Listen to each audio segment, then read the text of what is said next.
ตามสถิติโลกทั่วๆไปคนที่มักจะโดนหนักที่สุดก็คือ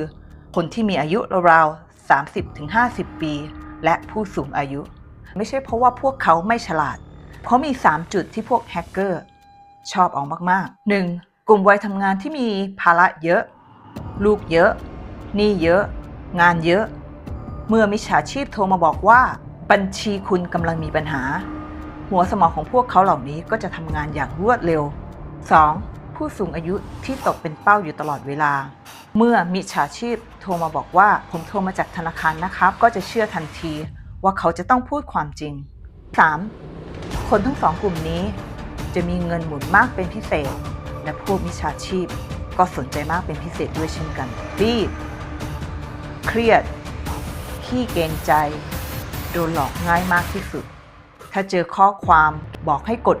1แก้ปัญหาได้อย่าไปเชื่อ